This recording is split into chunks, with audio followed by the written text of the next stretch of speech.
বিসমিল্লাহির রহমানির রহিম। পরম করুণাময় ও অসীম দয়ালু আল্লাহর নামে শুরু। ومن أحسن قولا ممن دعا إلى الله وعمل صالحا وقال إنني من المسلمين.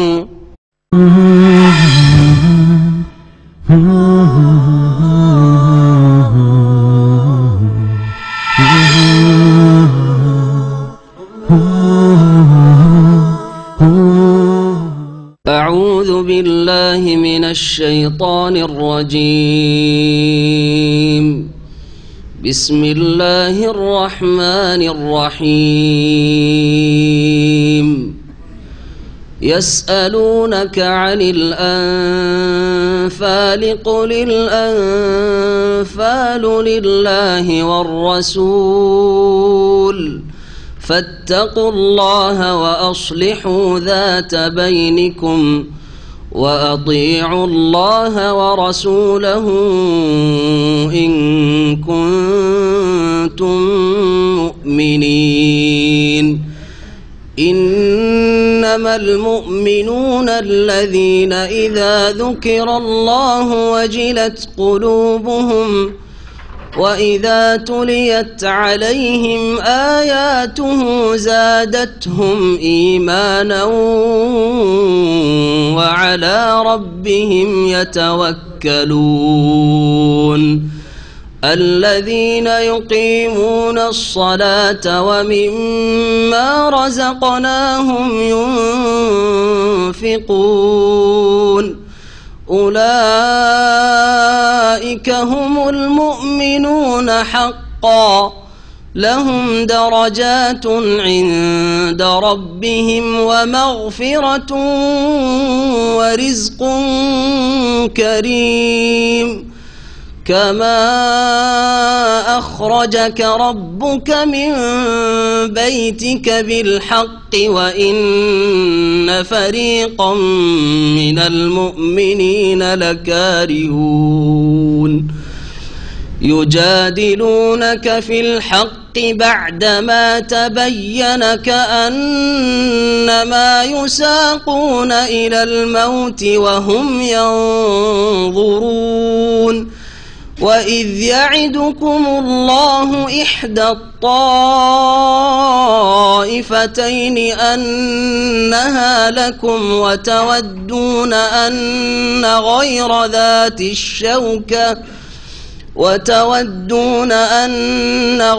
ذات الشوكة تكون لكم ويريد الله أن يحق الحق بكلماته ويقطع دابر الكافرين. ليحق الحق ويبطل الباطل ولو كره المجرمون. إذ تستغيثون ربكم فاستجاب لكم أني ممدكم ب1000 من الملائكة مردفين. وما جعله الله إلا بشرى ولتطمئن به قلوبكم وما النصر إلا من عند الله إن الله عزيز حكيم. إذ يغشيكم النعاس أمنة منه وينزل عليكم من السماء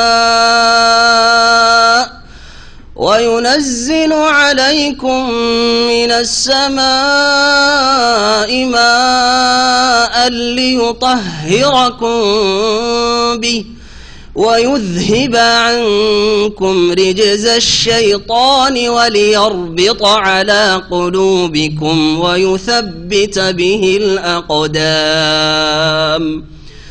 إذ يوحي ربك إلى الملائكة أني معكم فثبتوا الذين آمنوا سألقي في قلوب الذين كفروا الرعب فاضربوا فوق الأعناق واضربوا منهم كل بنان ذلك بأنهم شاقوا الله ورسوله ومن يشاقق الله ورسوله فإن الله شديد العقاب ذلكم فذوقوه وأن للكافرين عذاب النار يا أيها الذين آمنوا إذا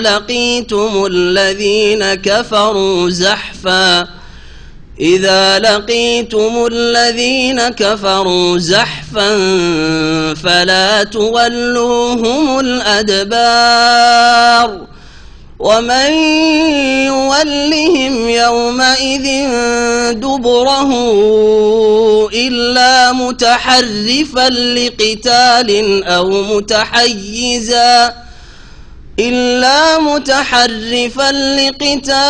أو متحيزا إلى فئة فقد باء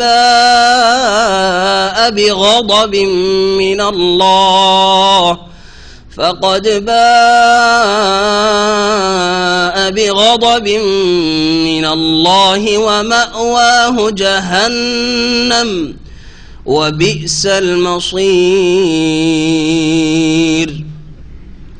فلم تقتلوهم ولكن الله قتلهم وما رميت إذ رميت ولكن الله رمى وليبلي المؤمنين منه بلاء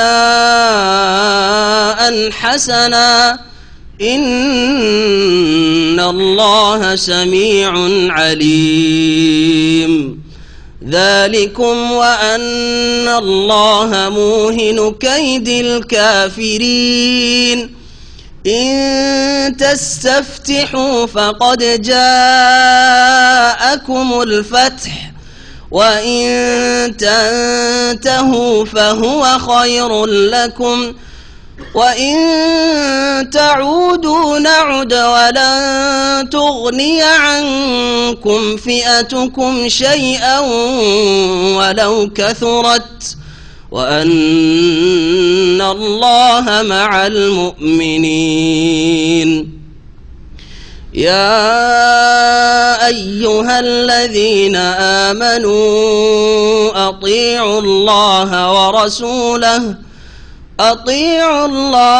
ورسوله ولا تولوا عنه وأنتم تسمعون ولا تكونوا كالذين قالوا سمعنا وهم لا يسمعون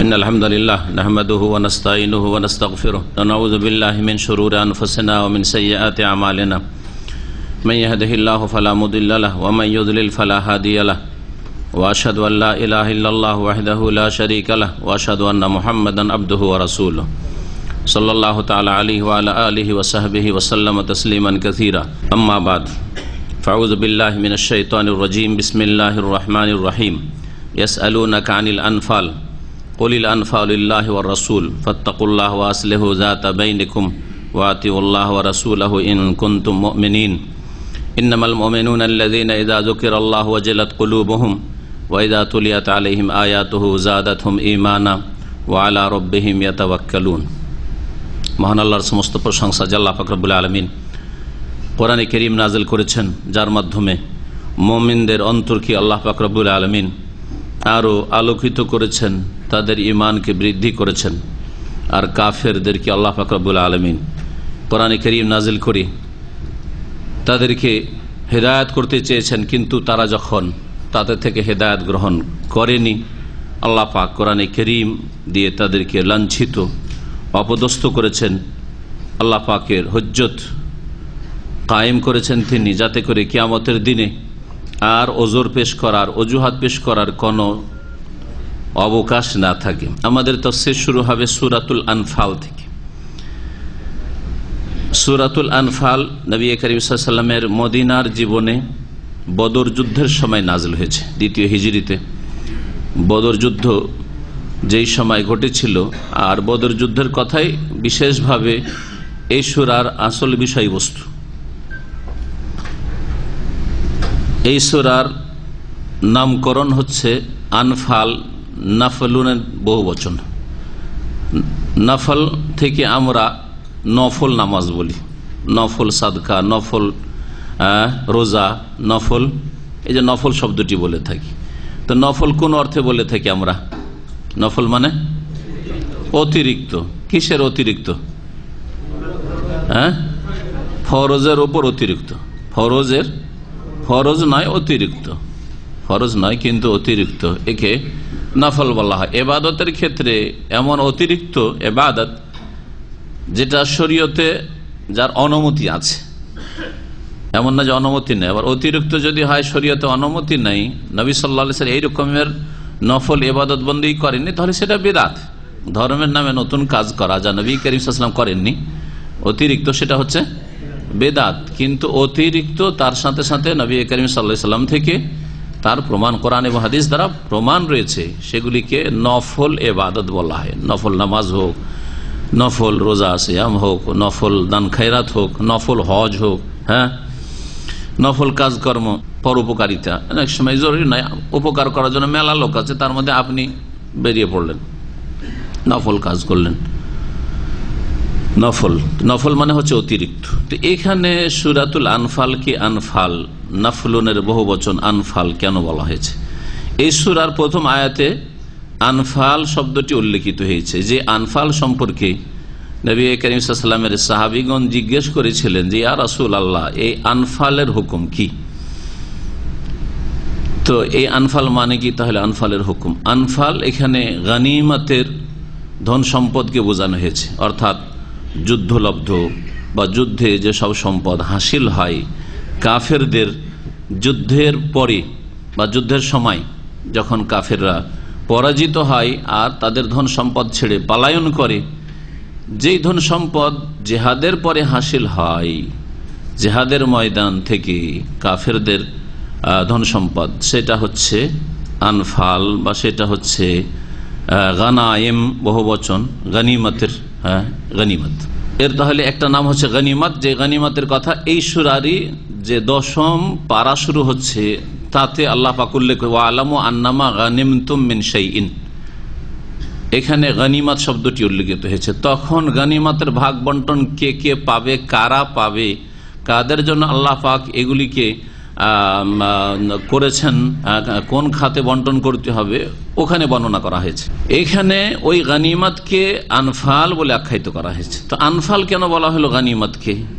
এই জন্য বলা হয়েছে যে দুটি কারণ উল্লেখ করা হয়েছে। একটি হচ্ছে যে এই উম্মতকে আল্লাহ পাক রব্বুল আলামিন এই গনিমতের ধন সম্পদ অতিরিক্ত দিয়েছেন, যা অন্য উম্মতকে দেন নাই। এটা হচ্ছে একটি কারণ। যেমন নবী সাল্লাল্লাহু আলাইহি ওয়াসাল্লামের হাদিসে রয়েছে, সহিহ বুখারী সহিহ মুসলিমের হাদিসে রয়েছে যে উতিতু খামসাম লাম ইউতাহুন্না আহাদুন ক্বাবলি, আমাকে 5টি জিনিস দেওয়া হয়েছে যা এর পূর্বে কোনো নবীকে বা কোনো উম্মতকে দেওয়া হয়নি।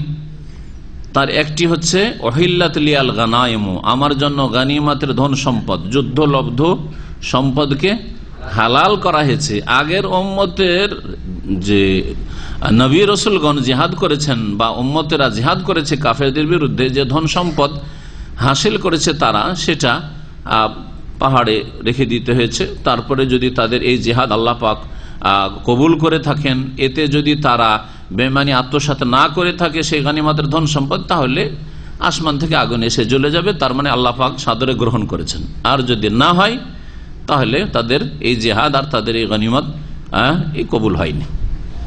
কিন্তু নবী করিম সাল্লাল্লাহু আলাইহি ওয়াসাল্লামের জন্য, তার উম্মতের জন্য গনিমতের ধন সম্পদকে হালাল করা হয়েছে, পাক পবিত্র মুজাহিদিনদের জন্য। তাহলে অতিরিক্ত এই উম্মতকে দেওয়া হয়েছে, এটা একটা অর্থ। এই অর্থে গনিমতকে আনফাল বলা হয়েছে, অতিরিক্ত এই উম্মতের বোনাস অন্য উম্মতকে দেওয়া হয়নি। আর একটি কারণ হচ্ছে গনিমতকে আনফাল বলার, সেটা হচ্ছে যে আল্লাহ পাক রব্বুল আলামিন মুজাহিদিনদেরকে, যারা সত্যিকার অর্থে জিহাদ করবে আল্লাহর কালেমাকে উঁচা করার জন্য আল্লাহর জমিনে, তাদেরকে আল্লাহ পাক আখিরাতে মহাপুরস্কার দেবেন, এই ওয়াদা করেছেন। তাদের সাথে আল্লাহ পাক ব্যবসার চুক্তি করেছেন। এই আয়াত সূরা তওবাতে গেছে, ইন্নাল্লাহা আশতারা মিনাল মুমিনিনা আনফুসাহুম ওয়া আমওয়ালাহুম বিআন্না লাহুমুল জান্নাহ, জান্নাতের বিনিময়ে তাদের জান এবং মাল খরিদ করে নিয়েছেন আল্লাহ পাক রব্বুল আলামিন, ঠিক না? তো কি দেবেন আল্লাহ পাক তাহলে? জিহাদের পুরস্কার জান্নাত, যেটা হচ্ছে সমস্ত ইবাদত বন্দেগীর লক্ষ্য উদ্দেশ্য, সবকিছু লক্ষ্য উদ্দেশ্য জান্নাতে পৌঁছা, জাহান্নাম থেকে বাঁচা, সেটা হচ্ছে আসল পুরস্কার। এই আসল পুরস্কারের সাথে সাথে অতিরিক্ত পুরস্কার দুনিয়াতে পার্থিব জগতে হচ্ছে মুজাহিদিনদের জন্য এই গনিমতের ধন সম্পদ। এই অর্থে গনিমতকে কি বলা হয়েছে? আনফাল বলা হয়েছে। এটা আখিরাতের জান্নাতের উপর দুনিয়ার অতিরিক্ত বোনাস মুজাহিদিনদের জন্য, যারা জিহাদ ফি সাবিলিল্লাহ করবে। তো আল্লাহ পাক রব্বুল আলামিন এখানে ইরশাদ করেছেন ইয়াসআলুনাকা, যে লোকেরা আপনাকে জিজ্ঞেস করছে। সাহাবাই কিরামদের মাঝে যখন বদর যুদ্ধ সংগঠিত হইল আর তাতে বিজয় লাভ করলেন মুমিনগণ নবী সাল্লাল্লাহু আলাইহি ওয়াসাল্লামের সাথে, গনিমতের ধন সম্পদ পাওয়া গেল, এগুলি কে নেবে, কে পাবে? সবাই মনে করে যে আমি বেশি কাজ করেছি তো আমি বেশি পাবো। তো কে পাবে, কে কতটা পাবে? কল্পনা জল্পনা তো হবেই, তাই না? মানুষ হিসাবে কল্পনা জল্পনা যে এইগুলো যে কার কাছে যাবে, কে যে পাবে ইত্যাদি তো হবেই। তো লোকেরা আপোষে আলাপ আলোচনা করছে, জিজ্ঞাসাবাদ, বা নবী সাল্লাল্লাহু আলাইহি ওয়াসাল্লামকে জিজ্ঞাসা করছে।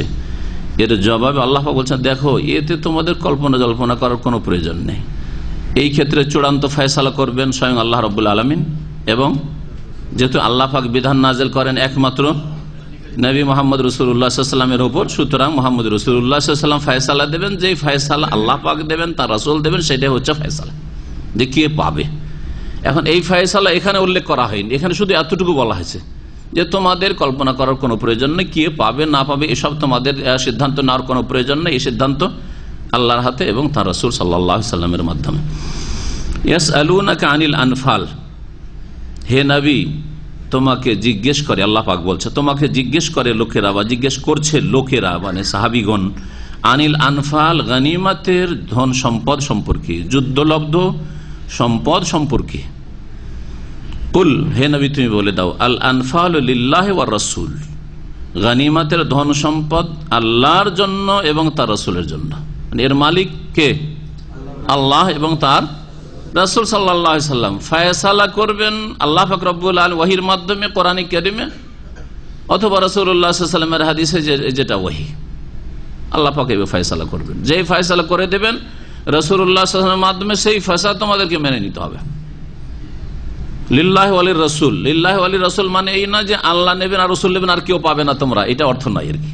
মানে ফয়সালা করবেন আল্লাহ পাক এবং তার রাসূল সাল্লাল্লাহু আলাইহি ওয়াসাল্লাম, কারণ বিধান দাতা শারে আল্লাহ পাক রব্বুল আলামিন, আর বিধানের প্রচারক বাহক রাসূলুল্লাহ সাল্লাল্লাহু আলাইহি ওয়াসাল্লাম। সুতরাং সিদ্ধান্ত আল্লাহ এবং রাসূলের। ফাত্তাকুল্লাহ, এখানে তিনটি নির্দেশ দেওয়া হয়েছে মুমিনদেরকে, আর এমন মুমিন যারা সবচেয়ে শ্রেষ্ঠ মুমিন রাসূলুল্লাহ সাল্লাল্লাহু আলাইহি ওয়াসাল্লামের সাথী সঙ্গীদের মধ্যে, সাহাবায়ে কেরামদের মধ্যে যারা বদরের যুদ্ধে হাজির হয়েছেন, তাদেরকেও তিনটি নির্দেশ দিয়েছেন। যেই তিনটি নির্দেশ অত্যন্ত গুরুত্ব রাখে জিহাদের ময়দানে বিশেষ করে, আর প্রত্যেক মুসলিমের দৈনন্দিন জীবনেও।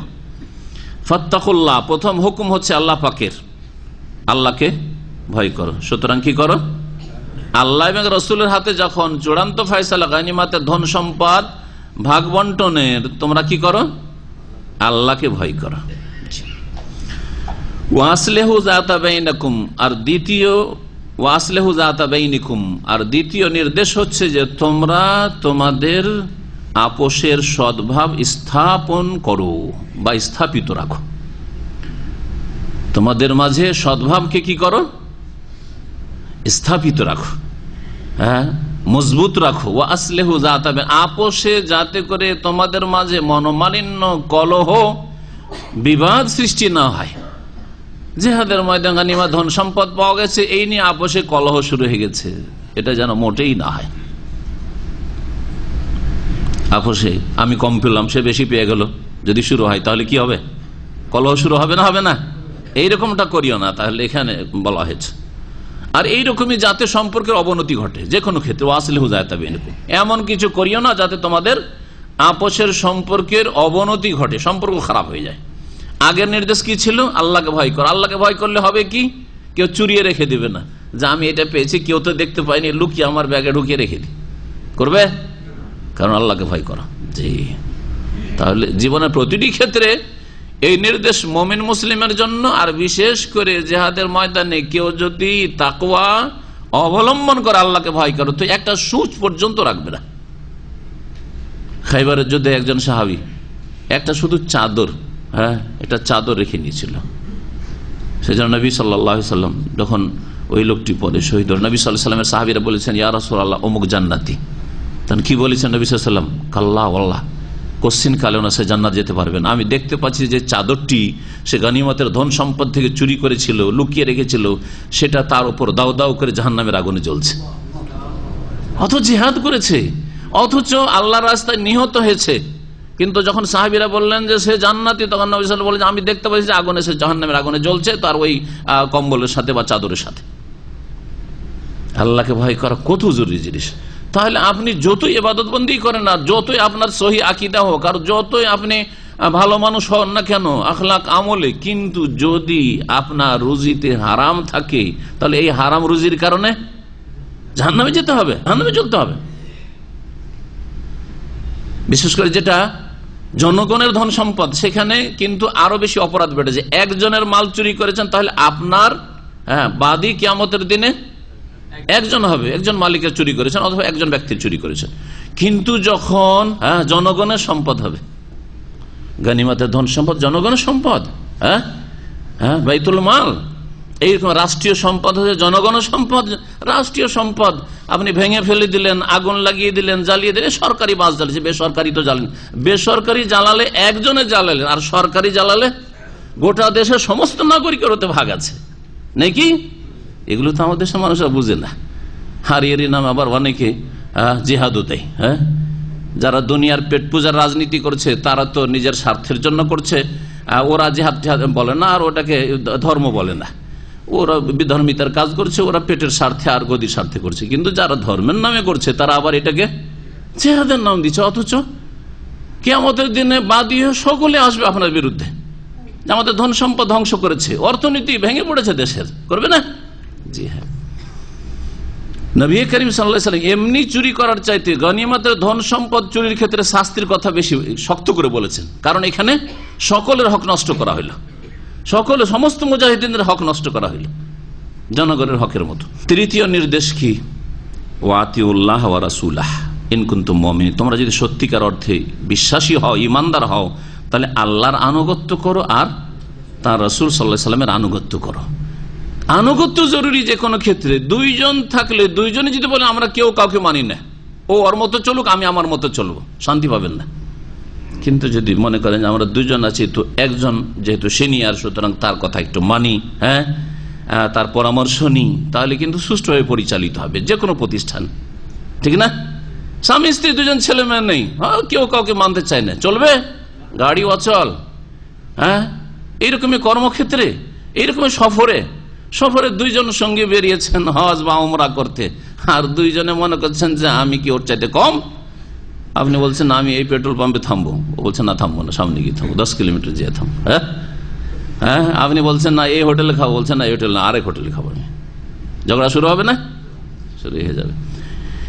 আনুগত্য জরুরি। আর সবচেয়ে বড় আনুগত্য হচ্ছে নিঃশর্ত, কোনো শর্ত নেই, তা হচ্ছে আল্লাহর আনুগত্য, আল্লাহর কথা মানা, এবং তার রাসূল সাল্লাল্লাহু আলাইহি ওয়াসাল্লামের আনুগত্য করার ক্ষেত্রে কোনো শর্ত চলবে না। যে আমাদের ইমাম সাহেব বলেছে কিনা, আমাদের হুজুররা বলছে কিনা, আমাদের দেশের আলেমালা কি বলছে, আমাদের অমুক কি মুরব্বী কি বলছে, আমাদের পীর সাহেবের তরিকা কি আছে, কোনো কিছু দেখা দেখি না। আল্লাহ এবং রাসূলের কথা মানতে হবে। যখন আপনার কাছে প্রমাণিত হয়ে যাবে এটাই আল্লাহর কথা, এটাই হচ্ছে রাসূলুল্লাহ সাল্লাল্লাহু আলাইহি ওয়াসাল্লামের ফয়সালা। মানুষের কথার ক্ষেত্রে শর্ত আছে, সেটা হচ্ছে আল্লাহ এবং রাসূলের আনুগত্যের আওতাতেই হইতে হবে। যদি আল্লাহ রাসূলের নাফরমানি করে আমি কোনো হুকুম দিই, তো মানা আপনার জন্য ওয়াজিব নাই না জায়েজ নাই? জরুরি নাই বললেন, জরুরি নাই কথাটা ভুল না? আমি যদি আপনাদেরকে কোন একটা এমন হুকুম করি যেটা আল্লাহ রসুলের বিরুদ্ধে, শরীয়তের বিপরীত, তাহলে কি করবেন? তাহলে আনুগত্য করা জরুরি নয় না জায়েজ নাই? জায়েজ নাই, কারণ গুনাহ হবে। আপনার বাপ যদি বলে যে এই লোকটা খুব আগে বেড়ে যাচ্ছে, যা তো এর এই জমির ফসল টসল রাতে কেটে নিয়ে চলে, জায়েজ? গ্রামে গঞ্জে কারো মুরগি মেরে দিল, কারো খাসি মেরে দিল, এই খাসিটা বাড়ি দে, জবাই করে দে, জায়েজ? জায়েজ নয়, জায়েজ নয়। ওখানে যদি আপনি বাপের কথা মানেন তো আপনি হারাম কাজ করলেন, আপনি আল্লাহকে অসন্তুষ্ট করলেন এবং রাসূলের নাফরমানি করলেন। আপনি বাপকে মানতে গিয়ে আল্লাহ এবং রাসূল নাফরমানি করবেন। তো স্ত্রী যদি বলে যে তুমি দাড়ি রাখিও না, তা আনুগত্য করা জরুরি নয় না? বলেন,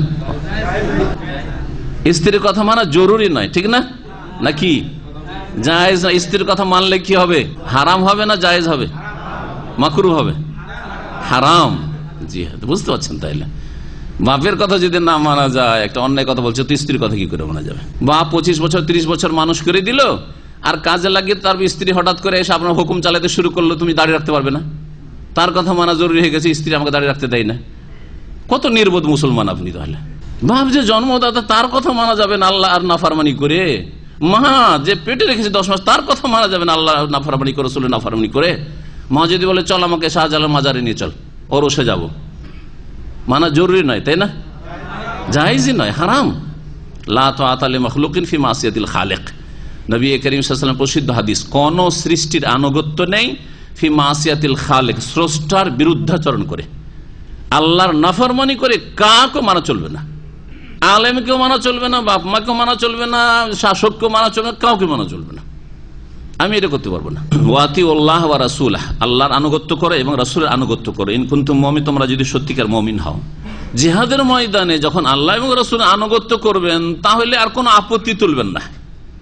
আল্লাহর ফয়সালা যে অমুক এইরকম পাবে, রাসূলুল্লাহ এইভাবে বিচার করে দিয়েছেন, একে এত দিয়েছেন, ওকে এত দিয়েছেন, ওকে এত দিয়েছেন, কাউকে ছাগল দিলেন, আমাকে ছাগল দিলেন, ওকে কেন উট দিলেন, এটা আর বলার আপনার ইখতিয়ার নেই। কারণ আতিউল্লাহ ওয়া রাসূলাহ, আল্লাহ এবং রাসূলের আনুগত্য করতে বাধ্য তুমি, ফরজ। আল্লাহর আনুগত্য, আল্লাহর কথা মানা এবং রাসূলের কথা মানা বা ফয়সালা মানা। জি, তারপরে আল্লাহ পাক ইরশাদ করছেন যে সত্যিকার মুমিন কারা। এই যে মুমিন বলা হয়, যদি তোমরা মুমিন হও তাহলে তোমাদের মধ্যে এই গুণগুলি থাকবে, আল্লাহ রাসূলের আনুগত্য করবে, আপোষের সম্পর্ককে উন্নত করার চেষ্টা করবে এবং আল্লাহকে ভয় করবে, তাই না? 3টি গুণ বলা হলো না? তারপরে বলে তাহলে মুমিন কারা, মুমিনদের কিছু গুণ শুনেন। বলছে ইন্নামাল মুমিনুনা আল্লাযীনা ইযা যুকিরাল্লাহ, নিঃসন্দেহে মুমিন সত্যিকার অর্থে ওইসব লোকেরা, আল্লাযীনা ইযা যুকিরাল্লাহ, যাদের সামনে আল্লাহর কথা আলোচিত হলে, যুকিরাল্লাহ মানে আল্লাহর কথা আলোচনা করা হলে, এটা হচ্ছে ব্যাপক অর্থ, এটা হচ্ছে ব্যাপক অর্থ। যুকিরা মানে আলোচনা করা, যুকিরা মানে শুধু সুবহানাল্লাহ পড়া নয়, যেটাকে আমাদের দেশের লোকেরা শুধু জিকির বলে। জিকির মানে উল্লেখ করা, জিকির মানে আলোচনা করা, জিকির মানে স্মরণ করা, বুঝা গেছে?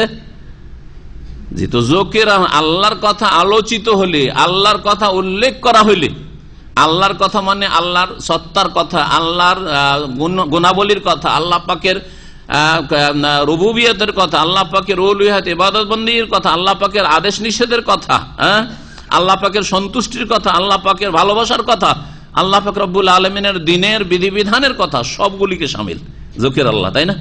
তো আল্লাহর কথা আলোচিত হওয়া মানে এতগুলি সবকে শামিল। আল্লাহ সম্পর্কে আলোচনা করা, আল্লাহ রাসূল সম্পর্কে আলোচনা কি জন্য করছি? আল্লাহর আলোচনার জন্য, তাই না? আল্লাহর ইবাদতটা ঠিকভাবে জানতে পারবো, রাসূলের মাধ্যমে জানতে পারবো, সেজন্য রাসূলের জীবনে আলোচনা করছি। তো ওইটা হচ্ছে আল্লাহ সম্পর্কে আলোচনা করা। আল্লাহর দ্বীনের মাসলা মাসাইল, নামাজের তরিকা, রোজা, যাকাত, হজ, হালাল হারাম, জায়েজ না জায়েজ, আলোচনা। আল্লাহর আলোচনা নয় কি দুনিয়ার আলোচনা নাকি? সবকে শামিল। এই আলোচনা, আল্লাহ সম্পর্কে আলোচনা করা, আল্লাহর দ্বীন সম্পর্কে আলোচনা করা, আল্লাহ পাকের রাসূল সাল্লাল্লাহু আলাইহি ওয়াসাল্লাম সম্পর্কে আলোচনা করার উপকারিতা একজনের শুধু সীমিত থাকে না, সকলে তার দ্বারা উপকৃত হইতে পারে।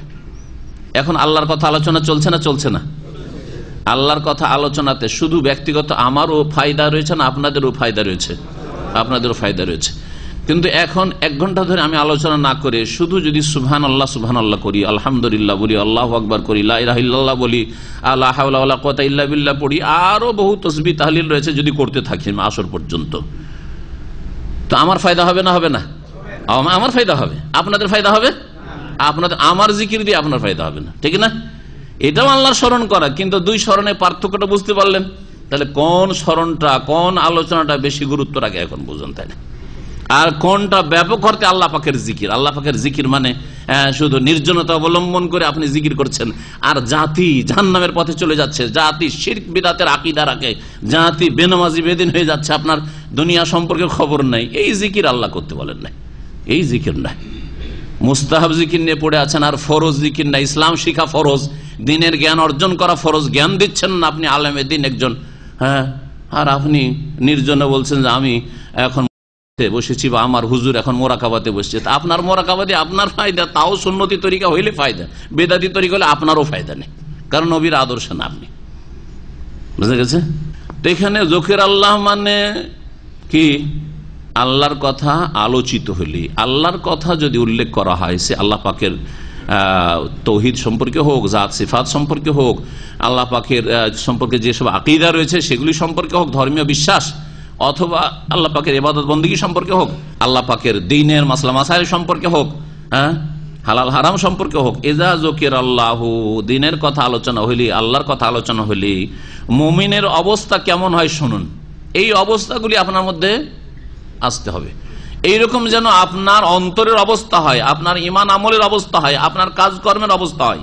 ওয়াজিলাত কুলুবুহুম, তাদের অন্তর কেঁপে উঠে। আল্লাহর কথা আলোচনা করা হইলে তাদের অন্তর কেঁপে উঠে। আল্লাহ পাকের দ্বীনের কথা বলা হচ্ছে, আল্লাহর দ্বীন থেকে কত দূরে আমি সরে গেছি। আল্লাহ পাকের যে সিরাতে মুস্তাকিমের কথা আলোচনা করা হচ্ছে, এই সরল পথ থেকে, জান্নাতের পথ থেকে আমি ডানে বামে কোথায় গাড়ি নামিয়ে দিয়েছি, আমি জাহান্নামের পথে নামিয়ে দিয়েছি। তাহলে ওয়াজিলাত কুলুবুহুম, অন্তর কেঁপে উঠবে আল্লাহ পাকের ভয়ে, যে এই অবস্থায় যদি আমার মত চলে আসে, এই পাপের অবস্থায়, তাহলে আমি কোথায় যাব? আমি তো জান্নাতে যেতে পারবো না, আমার গাড়ি তো জান্নাতে যাবে না, এই লাইফের গাড়ি তো জাহান্নামে চলে যাবে। ওয়াজিলাত কুলুবুহুম, এইরকম আল্লাহ পাকের গুণাবলীর মধ্যে আল্লাহ পাকের কুদরতের কথা, আল্লাহ পাকের আলেমুল গায়ব হওয়ার কথা। আপনার বাপ জানতে পারেন না, মা জানতে পারেন না, আপনার স্ত্রী পর্যন্ত জানতে পারেন না আপনি চরিত্রহীন, আপনি এইরকম লুকিয়ে লুকিয়ে প্রেম করছেন, কেউ জানতে পারে না, কিন্তু আল্লাহ পাক তো জানছেন, আলমুল গায়ব। তাহলে যখন আল্লাহর কথা আলোচনা করা হবে, আল্লাহ পাকের ইলমে গায়বের কথা আলোচনা করা হবে, ওয়াজিলাত কুলুবুহুম, অন্তর ভয়ে কেঁপে উঠবে যে আল্লাহ তোমার উপর তো লুকিয়ে রাখা যায় না, আমি কি করেছি। সুতরাং ফিরে আসবে আল্লাহর দিকে, তওবা করবে, সংশোধন করবে। ওয়াজিলাত কুলুবুহুম, এই নয় যে শুধু আপনি কোরআন তেলাওয়াত করছেন আর সুরটা সুন্দর সুন্দর শুনতে ভালো লাগছে, তখন চোখে একটু পানি চলে আসলো সুর শুনে, এটা বোঝানো হয়নি। এতে এমন কোন ফায়দা হলো যে সুর শুনে আপনাকে শুধু চোখে পানি আসলো? অনেকের হয় এরকম, ভালো কারি সাহেব তেলাওয়াত করছে আর এত মধুর সুরে তেলাওয়াত করলো যাতে চোখে পানি চলে আসলো, সাময়িক চোখের পানি, কিন্তু আপনার লাইফটা পরিবর্তন করবে না, আপনার জীবনে ঈমানি উন্নতি আসবে না, আপনার আল্লাহর ভয় ভীতি পয়দা হবে না, আখিরাত ও জান্নাতমুখী আপনি হইতে পারবেন না। কিন্তু সত্যিকার অর্থে আল্লাহর দ্বীন বুঝে, আল্লাহ পাকের গুণাবলী বুঝে, এবং আল্লাহ পাক রব্বুল আলামিনের রাসূল সাল্লাল্লাহু আলাইহি সাল্লামের জীবনী আদর্শ সম্পর্কে বুঝে তারপরে নিজের সংশোধন করা, যে আমাকে এই সরল পথে, ইহদিনাস সিরাতাল মুস্তাকিম, এই পথেই থাকতে হবে, আমি কি এই পথের উপর আছি? ওয়াজিলাত কুলুবুহুম, অন্তর কেঁপে ওঠে মুমিন হলে। ওয়াইযা তুলিয়াত আলাইহিম আয়াতুহু যাদাতহুম ঈমানা, আর যখন তাদের সামনে আল্লাহর আয়াতগুলি পাঠ করা হয় বা পঠিত হয়, যাদাতহুম ঈমানা, তখন তাদের ঈমান ওই আয়াতগুলি বৃদ্ধি করে দেই। যাদাতহুম এর ফাইল কর্তা হচ্ছে আয়াতগুলি। আয়াতগুলি কি করে? তাদের ঈমানকে বৃদ্ধি করে। ঈমান বৃদ্ধি হয় আল্লাহ পাকের আয়াত শুনলে। সাহাবায়ে কেরাম আয়াতগুলি অর্থ বুঝে শুনতেন না এমনি শুনতেন? অর্থ বুঝে। সুতরাং সবসময় চেষ্টা করতে হবে যথাসাধ্য অনারবদেরকে, আরবিদের জন্য প্রথম ফরজ, অনেক সময় শুদ্ধ ভাষা কোরআনের ভাষা আরবি বুঝে না, তাহলে আরো হতভাগা, তার জন্য তো সহজ, একটু ভাষা জ্ঞানটা এগিয়ে নিয়ে গেলেই তো, বা একটু কোরআন চর্চা করলেই তো কোরআনে কারীম বুঝতে পারে। মাতৃভাষায় কোরআনে কারীম নাযিল হয়েছে, যদিও 1400 বছর এতে ব্যবধানে বা এই সময়টাই ভাষার কিছু পার্থক্য হয়ে গেছে। তারা মাতৃভাষা বলে বুঝে, কিন্তু কোরআনের ভাষা শুদ্ধ ভাষা, অনেক শব্দই বুঝে না বা অনেক বাক্য বুঝে না। বোঝার চেষ্টা করলে তাদের জন্য অনেক সহজ, ঠিক না? একজন অনারবের জন্য অনেক কষ্ট কোরআন বোঝা, কিন্তু তাকেও যথাসাধ্য কি করতে হবে? আল্লাহ পাকের সম্বোধন, আল্লাহ পাক অ্যাড্রেস বুঝার চেষ্টা করতে, আল্লাহ পাক কি বলছেন বুঝার চেষ্টা করতে হবে। কারণ এটাই হচ্ছে রাসূলুল্লাহ সাল্লাল্লাহু আলাইহি ওয়াসাল্লাম সাহাবায়ে আদর্শ, যে না বুঝে শুধু কোরআন তারা শুনতেন না, না বুঝে শুধু কোরআন মুখস্থ করতেন না, না বুঝে তারা কোরআন তেলাওয়াত করতেন না, কোরআনের কারি হইতেন না। তো যখন কোরআন তেলাওয়াত করা হয় তখন কি হয়? তাদের ঈমান এই কোরআনে কারীমের আয়াত বৃদ্ধি করে। তাহলে বোঝা গেল এই আয়াত দ্বারা যে ঈমান কি হয়? ভালো কাজ করলে কোরআন তেলাওয়াত করা বা কোরআন তেলাওয়াত শোনা, কোরআনের অর্থ শোনা, কোরআনের তাফসীর শোনা ভালো কাজ না মন্দ কাজ? ভালো কাজ করলে ঈমান বৃদ্ধি হয়, এটা বোঝা গেল। যখন ভালো কাজ করলে ঈমান বৃদ্ধি হয়, তাহলে এর বিপরীত কেউ যদি মন্দ কথা কাজে লিপ্ত হয় তো ঈমান কম হয়। এটা হচ্ছে আহলে সুন্নাত ওয়াল জামাতের আকীদা। আল ঈমান ইয়াজিদু ওয়া ইয়ানকুসু, ঈমান কমে এবং বাড়ে। ইয়াজিদু বিত্তাআ ওয়া ইয়ানকুসু বিল মাসিয়া, নেকির কাজ করলে ঈমান বাড়ে আর গুনার কাজ করলে ঈমান কমে। মানুষ যখন গুনাহ করতে থাকে অন্তরে একটা করে কালো দাগ পড়তে থাকে। নবী সাল্লাল্লাহু আলাইহি ওয়াসাল্লাম হাদিস রয়েছে, নুকতাতুন সাউদা, একটি করে কালো দাগ হইতে হইতে হইতে গোটা তার হৃদয়টাকে, অন্তরটাকে এই কালো দাগ, পাপের এই কালো দাগে এমন করে ঘিরে ফেলে, যাকে আল্লাহ কোরআনের ভাষায় মরিচা বলেছেন। কাল্লা বাল রানা আলা কুলুবিহিম মা কানু ইয়াকসিবুন, তাদের কৃতকর্মের কারণে তাদের হৃদয়ের ওপর, অন্তরের ওপর কি হয়ে গেছে? রান, জং, মরিচা লেগে গেছে। এই মরিচা ছুটাইতে হবে কি দিয়ে? তওবা ইস্তেগফার দিয়ে। তওবা ইস্তেগফার দিয়ে নবী করিম সাল্লাল্লাহু আলাইহি সাল্লাম দিনে 100 বার করে তওবা ইস্তেগফার পড়তেন, অথচ তার গুনাহ নেই, অথচ তার আগের পরের ভুল ভ্রান্তির ক্ষমার অগ্রিম ঘোষণা আল্লাহর পক্ষ থেকে। তাহলে আপনার কতটা তওবা ইস্তেগফার দিনে করছেন আর কতটা আল্লাহ অভিমুখী আপনি আপনার অবস্থা যাচাই করুন। আল্লাহ পাক যেন আমাদের ঈমান বৃদ্ধি করেন, গুনার কথা কাজ থেকে বেঁচে থাকার তৌফিক দান করেন। আর 3 নম্বর গুণ হচ্ছে ওয়ালা রব্বিহিম ইয়াতাওয়াক্কালুন, সত্যিকার মুমিন ওরা যারা তাদের প্রতিপালকের উপর আস্থা ভরসা রাখে। কাজ করে রেজাল্ট, পরিণতিটা আল্লাহর জন্য ছেড়ে দাও। আল্লাহ আমি আমার কাজ করলাম, এখন তুমি তোমার কাজ করো। যে কোনো ক্ষেত্রে চাকরি করেন, ডিউটি করেন, ডিউটি করে আল্লাহ তুমি আমার রুজিতে বরকত দাও। ডিউটি যাবেন না বলে আল্লাহ রুজিতে বরকত দাও, হবে? নবী সাল্লাল্লাহু আলাইহি ওয়াসাল্লাম বদরের যুদ্ধের আলোচনা শুরু হয়েছে, তাই না? বদরের যুদ্ধের না গিয়ে মসজিদে নববীতে তো দোয়া করতে পারতেন। যদি এটা ইসলাম হইতো, ইসলাম সমর্থন করত যে কাজকর্ম না করেই শুধু আল্লাহকে পাওয়া, জান্নাত পাওয়া, কাজকর্ম না করেই শুধু বিজয় লাভ করা, মেহনত পরিশ্রম না করেই শুধু সাকসেস হওয়া, এটার অবকাশ যদি থাকতো তাহলে নবী সাল্লাল্লাহু আলাইহি ওয়াসাল্লাম মসজিদে নববীতে বসে যেতেন। তখন মক্কা বিজয় হয়নি, মসজিদে নববীতে বসে যেতেন, আর বসে গিয়ে ওখানে আল্লাহর কাছে দোয়া করতেন। বদরের প্রান্তে গিয়ে কেন দোয়া করছেন? মসজিদে নববীতে 2 রাকাত নামাজের 1000 গুণের ফজিলত ছেড়ে বদরে গিয়ে 170 কিলোমিটার দূরে গিয়ে ওখানে করে গিয়ে তিনি দোয়া করছেন। এত দোয়া করছেন যে শরীর থেকে চাদর পড়ে যাচ্ছে, ওনার খবরই নেই, খবর নেই যে গায়ের চাদর পড়ে গেছে। আবু বকর সিদ্দিক রাদিয়াল্লাহু আনহু চাদরটা উঠিয়ে দিয়ে বলছেন যে কাফাকা মুনাশাদাতুকা রাব্বাকা, ইয়া রাসূলুল্লাহ, হে আল্লাহর রাসূল, আপনি আল্লাহর কাছে যে এইভাবে যাচ্ছা করেছেন, চেয়েছেন একগ্র চিত্তে, এটা যথেষ্ট হয়ে গেছে, যথেষ্ট হয়ে গেছে। আল্লাহ আপনার দোয়া কবুল করেছেন, আপনার দোয়া কবুল করেছেন নিশ্চিত। ফাইনাল্লাহ সায়ুনজিজু লাকা মা ওয়াদাক, আল্লাহ যে আপনার সাথে প্রতিশ্রুতি করেছেন, ওয়াদা করেছেন যে আমি আমার রাসূলের সাহায্য করব, অবশ্যই আল্লাহ পাক এই ওয়াদা পূরণ করবেন, আজকে বিজয় লাভ করবেন। জি, কর্ম করে রেজাল্টটা আল্লাহর হাতে ছেড়ে দেওয়া এবং আল্লাহর কাছে দোয়া করতে। কর্ম 2 রকম, একটা হচ্ছে শারীরিক, মানসিক, দুনিয়াবি পার্থিব কর্ম, যার জন্য জিহাদের ময়দানে যেতে হয়েছে, যার জন্য আপনাকে ডিউটিতে যেতে হবে, যার জন্য আপনাকে ব্যবসার রিস্ক, লাভ লস যে কোনোটাই হইতে পারে কিন্তু করতে হবে, যার জন্য আপনাকে বিদেশে আসতে হয়েছে। আর একটি হচ্ছে ইমানি কর্ম, দোয়া করতে হবে আল্লাহ আমার রিজিকে বরকত দাও, এটাও কর্ম আপনার। এই 2 কর্ম করে তারপরেও যে দোয়া করলেই হয়ে গেল, আর আমি ডিউটি করলেই হয়ে গেল, ব্যবসা চালু করলেই হয়ে গেল, বিদেশ আসলে হয়ে গেল, না, রেজাল্ট আমার হাতে নেই। রিজিক কার হাতে আছে? অফিস সামাই রিজকুম, আল্লাহর হাতে রয়েছে। সুতরাং রেজাল্টটা কার হাতে ছাড়তে হবে? এখন আল্লাহ তুমি রাজ্জাক, তুমি রিজিক দাও। আমার কাজ আমি করলাম, আমি দোয়াও করলাম তোমার কাছে আর দোয়া করছি, আর আমি ডিউটিও করলাম, আমি ব্যবসাও করছি, আমি বিদেশেও আসলাম, এখন রাজ্জাক তুমি রিজিক দান করো। সতর্কতা অবলম্বন করতে হবে। যেমন আপনাকে ইতিবাচক চেষ্টা চালাতে হবে, তেমন নেতিবাচক থেকে বাঁচতে হবে, অনিষ্ট থেকে বাঁচার চেষ্টা করতে হবে না?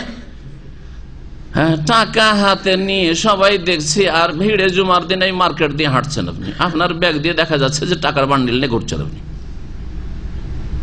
বলছে আল্লাহ ভরসা, চলবে? আল্লাহ ভরসা বলে চলবে? চলবে না। হ্যাঁ, আপনার রুমে অনেক সাথী সঙ্গীরাই থাকা, যেখানে সেখানে আপনি দামি দামি জিনিস ফেলে রেখে দেন, চলবে? হ্যাঁ, অনেকের ইমান দুর্বল রয়েছে। তাহলে সতর্কতা। আল্লাহ বলছেন খুজু হিজরাকুম, জিহাদের ময়দানে গিয়ে যখন নামাজ সলাতুল খৌফ ভয় ভীতির নামাজ পড়তে বল, তখনও বলছেন তোমরা সতর্কতা অবলম্বন করো, তোমরা সতর্ক সাবধান থাকো, নামাজও পড়ো, সতর্ক সাবধান থাকো, সতর্ক সাবধান থাকো। খুজু হিজরাকুম, আল্লাহ ভরসা, আমরা কোনো কিছু করব না, যা হবে হবে, এটা নাই। হ্যাঁ, সতর্কতা অবলম্বন করতে বলেন। এগুলি হচ্ছে মানুষের দুনিয়ার উপায় উপকরণ গ্রহণ করা, যা নবী সাল্লাল্লাহু আলাইহি ওয়াসাল্লাম করেছেন। ওয়ালা রব্বিহিম ইয়াতাওয়াক্কালুন, তাদের প্রতিপালকের উপর ভরসা রাখে। তাওয়াক্কুল, আল্লাহ ভরসা সম্পর্কে আজকে জুমার দিনে যারা মসজিদে ছিলেন ওখানে শুনে এসছেন। আরো অতিরিক্ত মুমিনদের কিছু গুণ আল্লাহ পাক বয়ান করছেন। তিনটি তো বয়ান করা হলো, তাই না? তারপরে বলছেন যে সত্যিকার মুমিন ওরা আল্লাযীনা ইউকিমুনাস সালাত, যারা সালাত প্রতিষ্ঠা করে, কায়েম করে, নামাজ কায়েম করে।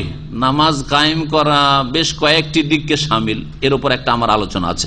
নামাজ কায়েমের, হ্যাঁ, বা নামাজ প্রতিষ্ঠার পদ্ধতি, নামাজ কায়েমের উপায় বা পদ্ধতি। নামাজ কেমন করে কায়েম হবে? শুধু নামাজ পড়লে কায়েম হবে মানে 4 রাকাত জোহর পড়তে হবে, 4 রাকাত জোহর পড়লেন না, আসর 4 রাকাত পড়তে হবে, পড়লেন আপনি, পড়ে নিলে হবে, সংখ্যা পুরা করলে হবে না? আরো কিছু আছে, আরো বেশ কিছু দিক আছে। নামাজ শুরু করার আগে ওযুটা ঠিক করতে হবে, শর্ত। তাহলে নামাজে ঢোকার আগে নামাজের জন্য পূর্ব শর্তগুলিও পুরা করে। যদি বিনা উযুতে 4 রাকাত যদি আপনি 1 ঘন্টাতে পড়েন তো কবুল হবে? তাহলে নামাজ কায়েম করলেন না আপনি। হ্যাঁ, নামাজ কায়েম করলেন না। শরীরে কাপড়ে পেশাব ছিটছে, কোনো পরোয়াই নেই, আপনি ওই কাপড়ে, নাপাক কাপড় নিয়ে নামাজ পড়লেন। হ্যাঁ, লম্বা নামাজ পড়লেন আপনি, লম্বা সিজদা করেন, নামাজ কবুল হবে? হবে না। নাপাক কাপড়ে, নাপাক কাপড়ে নামাজ হবে না, তাই না? তাহলে শর্তগুলি পুরা করা। জি, বেশ কিছু যে শর্ত রয়েছে, শুরুতু সালাহ, নামাজের শর্তাবলী, সেগুলি আপনাকে তাহলে শিখতে হবে যে নামাজে ঢোকার আগে কি কি শর্ত রয়েছে। নামাজের ভিতরে রুকুন রয়েছে কতটি? হ্যাঁ, 14টি। তাহলে এই 14টা পূরণ করতে হবে, নাহলে নামাজ হবে না। ওয়াজিব রয়েছে, ওয়াজিবাতুস সালাহ রয়েছে কয়টি? 8টি। সেগুলি পূরণ করতে হবে, শর্ত পুরা করতে হবে, রুকুন পুরা করতে হবে, ওয়াজিব পুরা করতে হবে। হ্যাঁ, নামাজের বাইরে পূর্ব শর্তগুলি, আর তার নামাজের ভিতরগুলি বললাম। তারপরে তখন সুন্নতগুলি আপনার নামাজকে সুসজ্জিত করবে। শোনানো নামাজের সুন্নতগুলি, রফুল এদেন করে নামাজ পড়া, তারপরে যে সুন্নতগুলি রয়েছে, সুন্নতি দোয়া বা জিকির ইত্যাদি, যেগুলি সুন্নত ওয়াজিবের ওপরে যেগুলো রয়েছে, বাচনিক রয়েছে অথবা কর্মগত রয়েছে, এগুলি তো হইল। আর পুরুষদেরকে জামাতে মসজিদে পড়তে হবে, তাহলে নামাজ কায়েম হবে। হ্যাঁ, টাইমে টাইমে যথাসময়ে নামাজের সময় নামাজ পড়তে হবে। সূর্য ওঠার পরে ফজর নামাজ পড়ছেন আর খুব লম্বা করে পড়ছেন আর চোখ দিয়ে পানি আসছে, কবুল হবে নাকি? এই নামাজ কবুল করবেন না। আপনার চোখের পানি যথেষ্ট নয়। আপনার নামাজ আল্লাহ বলছেন কিতাবা মাওকুতা, আমি ওয়াক্তের উপর লিখে দিয়েছি, ফরজ করেছি, সুতরাং ওই ওয়াক্তই আদায় করতে হইতো তোমাকে। সূর্য ওঠার আগে ফজরের নামাজ গিয়ে মসজিদে পড়ে আসতে হবে তোমাকে। আপনি যেমন দেশে নামাজ দেখেছেন ওই রকমই পড়ছেন, রাসূলুল্লাহ সাল্লাল্লাহু আলাইহি ওয়াসাল্লাম নামাজের সাথে মিলিয়ে দেখলেন না, আপনার নামাজের মিল আছে কিনা, তো নামাজ কায়েম হবে নাকি?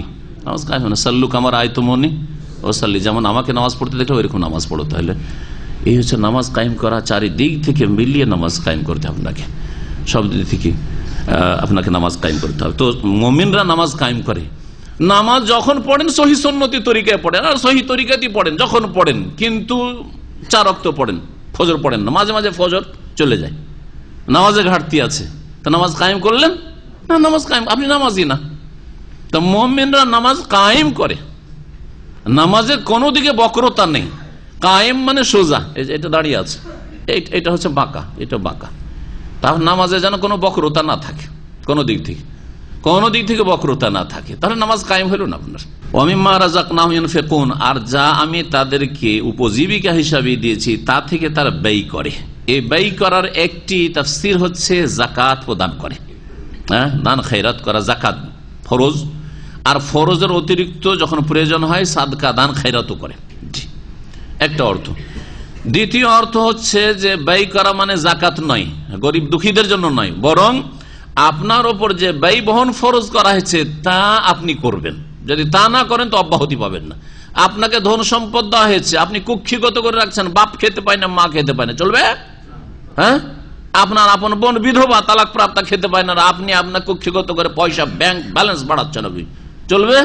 মুমিন হইতে পারেন না। এখন আপনার প্রতিবেশী ক্ষুধার্ত, আর আপনি আপনার পয়সার অভাব নাই, সম্পদের অভাব নাই, তো মুমিন হইতে পেরেছেন? নবী সাল্লাল্লাহু আলাইহি ওয়াসাল্লাম বলছেন ওই ব্যক্তি মুমিন নয় যেই ব্যক্তি পেট পুরে খায় ওয়া জারহু জায়উন, আর তার প্রতিবেশী ক্ষুধার্ত। এ হচ্ছে দ্বীন ইসলাম। প্রতিবেশী সে মুসলিম হোক আর অমুসলিম হোক, প্রতিবেশী, প্রতিবেশী যে কোনো মানুষ হইতে পারে। আপনার প্রতিবেশী হিসাবে অমুসলিম হইলেও তার হক রয়েছে, সে ক্ষুধার্ত থাকলে আপনাকে খোঁজ খবর রাখতে হবে।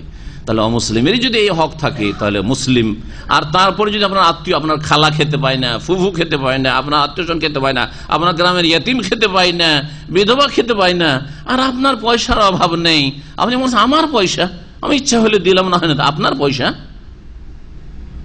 ওয়াতুহুম মিম্মা আলিল্লাযী আতাকুম, আল্লাহ বলছেন তোমরা দান করো ওই ধন সম্পদ থেকে। মালিল্লাহ, আল্লাহ কি বলেছেন কোরআনে?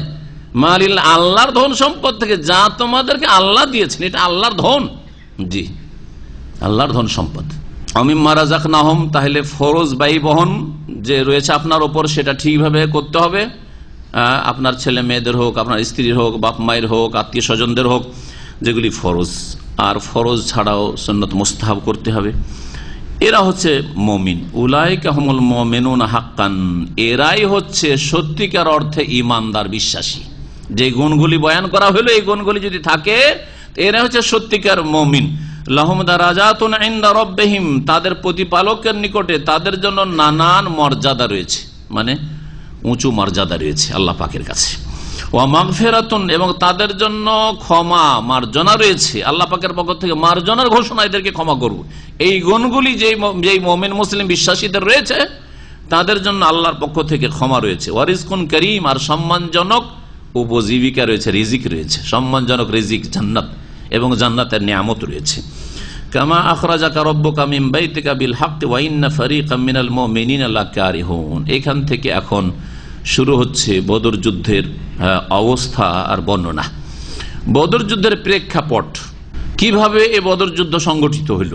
প্রথম নবী সাল্লাল্লাহু আলাইহি ওয়াসাল্লাম সাহাবারা কেউ কল্পনা করেনি যে আমাদের যুদ্ধের মুখোমুখি হইতে হবে, কাফেরদের মোকাবেলা করতে হবে। তাদের উদ্দেশ্য কি ছিল?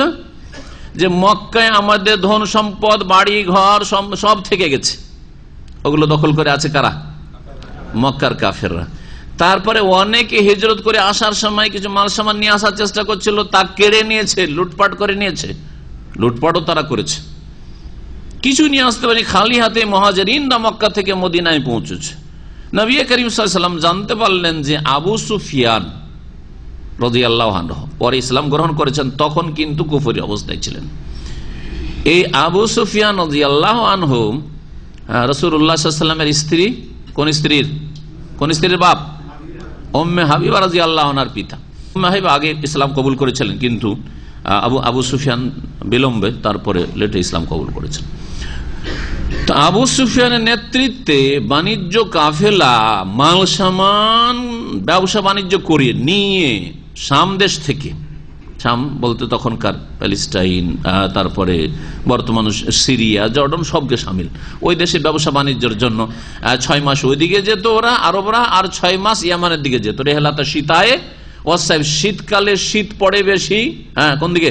উত্তর দিকে না দক্ষিণ দিকে? উত্তর দিকে, মানে শাম দেশে।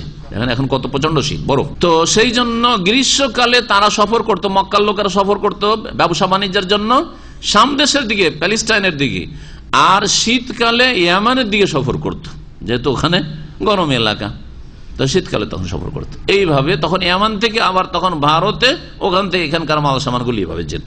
যথেষ্ট মাল সামান নিয়ে আসছেন আবু সুফিয়ানের নেতৃত্বে এই বাণিজ্য কাফেলা। নবী সাল্লাল্লাহু আলাইহি ওয়াসাল্লাম জানতে পেরে বললেন যে এক কাজ করো, চলো গিয়ে আমরা প্রতিশোধ নিই, আমাদের ধন সম্পদ বা তোমাদের ধন সম্পদ তারা লুটে রেখে দিয়েছে বা তারা ভোগ করছে, তাদেরগুলি আমরা ক্ষতিপূরণ।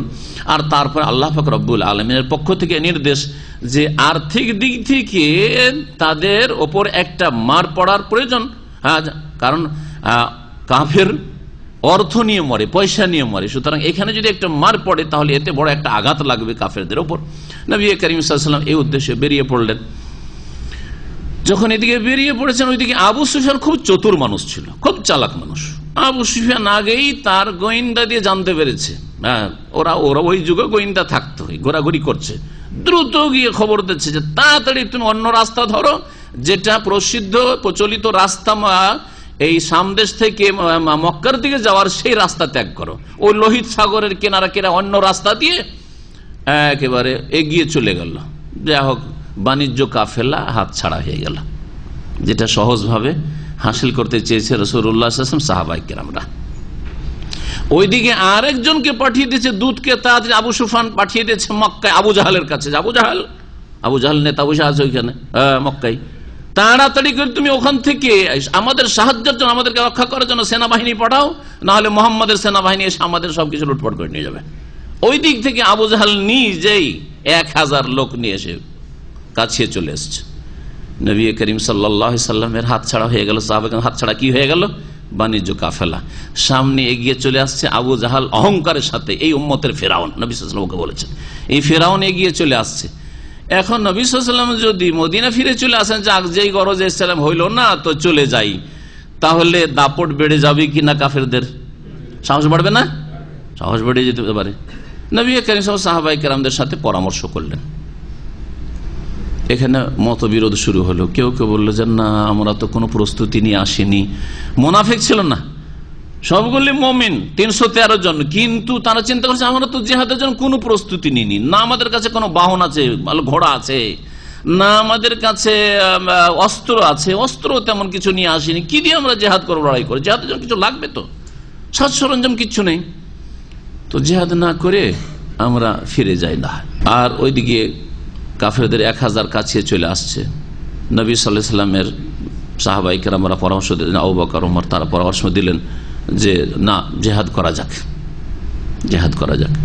মিকদাদ বিন আসওয়াদ রাদিয়াল্লাহু তাআলা বললেন যে ইয়া রাসূলুল্লাহ, আমরা ওই রকম বলবো না যেমন বেয়াদবি করেছিল আর যেমন খুব খারাপ কথা বলেছিল বনি ইসরাইলরা মুসা আলাইহিস সালামকে, মুসা আলাইহিস সালামের সাথে বেয়াদবি করেছিল, যেমন আল্লাহ পাক এদিকে ফেরাউনের কবল থেকে রক্ষা করলেন। আর তারপরে বললেন যে জালেম শাসক আর জালেম শাসকের সেনাবাহিনী রয়েছে, এদের বিরুদ্ধে চলো, তোমাদেরকে আরজে মুকাদ্দাসে প্যালেস্টাইনে ঢুকতে হবে আর তোমাদেরকে জিহাদ করতে হবে। তখন বলেছিল যে ইযহাব আনতা ওয়া রাব্বুকা ফাকাতিলা ইন্না হাহুনা কাইদুন, আমরা পারবো না এইসব কাজ করতে, হে মুসা আপনি যান আর আপনার আল্লাহ আপনার রব যাক, আর গিয়ে ফাকাতিলা আপনারা লড়াই করেন, ইন্না হাহুনা কাইদুন, আমরা এখানে বসে থাকছি, যখন আপনারা জিতবেন দেখবো যে হ্যাঁ কাফেররা দমন হয়ে গেছে, তখন আমরা প্যালেস্টাইন মোবারক জমিনে ঢুকবো। এইরকম বেয়াদবি করেছে বনি ইসরায়েলের। ইহুদিদের বেয়াদবিটা আজকাল না শুধু, আর ইহুদিদের জুলুম অত্যাচার আজকে না, ইহুদিরা জীবদ্দশায় নবীর মুসা আলাইহিস সালাম আল্লাহ পাকের এত নিয়ামত, তারপরেও তাদের নাফরমানি আর বেয়াদবির শেষ ছিল না। এ হচ্ছে বদজাতি। মিকদাদ বিন আসওয়াদ বললেন যে আমরা ওই কাপুরুষ না আর ওই বেয়াদব না যে এরকম বেয়াদবি কথা বলবো, হ্যাঁ, বরং ইয়া রাসূলুল্লাহ চলেন, আপনি আগে বাড়েন, হ্যাঁ, ইন্না মাকা মুকাতিলুন, আমরা আপনার সাথে যুদ্ধের জন্য প্রস্তুত আছি, চলেন জিহাদে যাব। যা হোক, আল্লাহ পাক এখানে আয়াতগুলি নাযিল করলেন যে তোমরা তো পছন্দ করছিলে কি যে আমরা আরামে আরামে ধন সম্পদটি লুটে নিয়ে চলে আসি আর আমরা লড়াই না করি, কিন্তু আল্লাহ তোমাদের জন্য এর চাইতে বেশি কল্যাণ চাইছিলেন। ধন সম্পদ গনিমত হাসিল হবে আর ওদের উপর একটা মায়েরও পড়বে, ওদের বড় বড় কাফের নেতাগুলি ধ্বংস হবে, যাতে ওদের কোমরটা ভেঙে যাবে, দুর্বল হবে। বহু বন্দী হয়ে সত্যের জন্য আসলো, বহু ফায়দা, ধন সম্পদেরও ফায়দা হলো আর দিন ইসলামের বিজয়ের ফায়দা হলো। তো আল্লাহ পাক বলছেন যে আল্লাহ পাক রব্বুল আলামিন যেমন তোমাদেরকে সত্যিকার মুমিন বলেছেন এই গুণগুলি থাকলে তেমনি শোনো, কামা আখরাজাকা রব্বুকা মিন বাইতিকা বিল হক, হে নবী যেমন তোমাকে তোমার প্রতিপালক বের করেছেন তোমার বাড়ি থেকে সত্য সহকারে বা যথাযথভাবে, মানে ভালো উদ্দেশ্যে আল্লাহ পাক বের করেছেন। ওয়া ইন্না ফারিকাম মিনাল মুমিনিনা লাকারিহুন, আর নিঃসন্দেহে মুমিন মুসলিমদের একদল এটাকে অপছন্দ করছিল। তার মানে জিহাদের মুখোমুখি হওয়া, কাফেরদের সামনে গিয়ে লড়াই করা, খালি হাতে নিরস্ত্রে, তেমন কোনো অস্ত্র নেই, কি করে আমরা লড়াই করব, এটা পছন্দ করছিল না। যদি একদল মুমিন, আল্লাহ মুনাফিক তাদেরকে বলেন, তারা মুমিনই ছিলেন, প্রথম দিকে দ্বিধাদ্বন্দ্বে তারা ছিলেন। আল্লাহ পাক বলছে ইউজাদিলুনাকা ফিল হাক্কি বাদা মা তাবায়্যানা, তাদের জন্য সুস্পষ্ট হওয়ার পরেও এই সত্য সম্পর্কে তারা, হে নবী, তোমার সাথে বাক বিতণ্ডায় লিপ্ত ছিল। তার মানে নবী সাল্লাল্লাহু আলাইহি ওয়াসাল্লামের সাথে কথা আলাপ আলোচনা করছে, ইয়া রাসূলুল্লাহ কেমন করে আমরা লড়াই করব, আমরা তো প্রস্তুত হয়ে আসিনি, আমাদের কাছে অস্ত্র নেই, আমাদের কাছে কোনো ঘোড়া নেই, বাহন নেই, ছোটাছুটি করতে হবে, আক্রমণ করতে হবে, কিভাবে কি করব আমরা। তো এইরকম যে তোমার সাথে করছিল তারা, বাদামা তাবায়্যানা, সুস্পষ্ট হওয়ার পর। কি সুস্পষ্ট হওয়ার পর? যে আল্লাহ পাক রব্বুল আলামিন যে উদ্দেশ্যে ওরা গিয়েছিল সেটা তাদের হাত ছাড়া করে দিয়েছে। আল্লাহ ওর চাইতে ভালো চাইছিলেন। একটা সহজে হাসিল হওয়া, সেটা হচ্ছে বাণিজ্য কাফেলা, ধন সম্পদ, আর আরেকটা হচ্ছে জিহাদের ময়দানে এদের শক্তিকে দুর্বল করে গনিমত ধন সম্পদ হাসিল হওয়া। আল্লাহ কোনটা চাইছিলেন? হাদিসের ভাষায় রয়েছে আল ইরো ওয়ান নাফির। ইর মানে হচ্ছে বাণিজ্য কাফেলা, আর নাফির মানে হচ্ছে সেনাদল। তো আল্লাহ চাইছেন যে এই কাফের সেনাদলের সাথে মুখোমুখি হও তোমরা। তোমাদের জন্য স্পষ্ট হয়ে গেছে যে যেই উদ্দেশ্যে তোমরা এসেছিলে, এই বাণিজ্য কাফের উদ্দেশ্যে, ও তো হাতছাড়া হয়ে গেছে। আবু সুফিয়ান নিয়ে ও মক্কার দিকে এগিয়ে চলে গেছে, আর ধরতে পারবেন না ওদেরকে। যখন হাতছাড়া হয়ে গেছে, এখন হয় খালি হাতে ফিরে আসতে হয়, কিছুই পেলে না, মেহনত গেল ব্যর্থ, আর না হইলে কাফেরদের মুখোমুখি হয়ে লড়াই করতে হয়। তো আল্লাহ পাক বলছেন যে তোমার সাথে তারা বাক বিতণ্ডায় লিপ্ত রয়েছে ফিল হক, এই সত্যের ব্যাপারে, বাদামা তাবায়্যানা, তাদের জন্য এই কথা স্পষ্ট হওয়ার পর যে বাণিজ্য কাফেলা হাত ছাড়া হয়ে গেছে।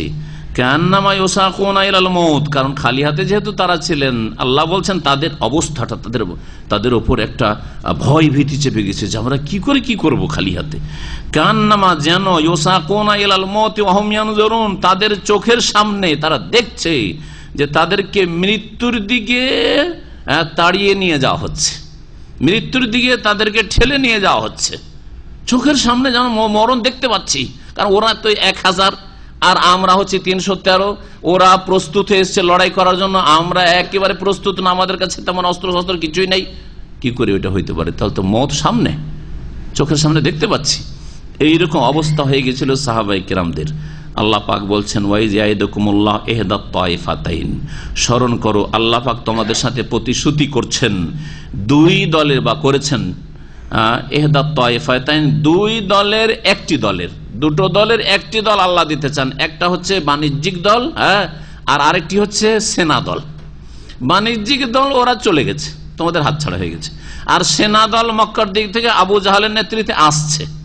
দুটোর একটা আল্লাহ দিতে চান তোমাদেরকে, যে আন্নাহাল্লাকুম, সেটা তোমাদের জন্য হবে। দুই দলের একটি দল তোমাদের জন্য হবে। ওয়াতাওয়াদ্দুনা আন্না গায়রা যাতি শাওকাতি তাকুনু লাকুম, আর তোমরা পছন্দ করছিলে, তাওয়াদ্দুনা, ওয়াদ্দা, ইয়াওয়াদ্দু মানে হচ্ছে পছন্দ করা, ভালোবাসা। তোমরা নিজের জন্য ভালোবাসছিলে, পছন্দ করছিলে যে তোমাদের জন্য নিরস্ত্র দলটি যেন হয়ে যায়, অর্থাৎ যাদের কাছে কোনো অস্ত্র নেই, বাণিজ্য কাফেলা, ওইটা যেন তোমরা হাসিল করে না, এটা তোমরা ভালোবাসছিলে। আর মিষ্টি মিষ্টি জিনিস সবাই ভালোবাসে, তাই না? বেশি কষ্ট না করতে হয় আর সহজে হাসিল। আর বিশেষ করে যারা বিরাত করে, ও তো সব মিষ্টি সুন্নাত, সবগুলি মিষ্টি সুন্নাত, কষ্টদায়ক সুন্নাত, তিতা সুন্নাত আদায় করতে চাই না। ওরা বলে যে ওই সাবানের হালুয়া রুটি কেন খায় জানেন? কেন খায় হালুয়া রুটি?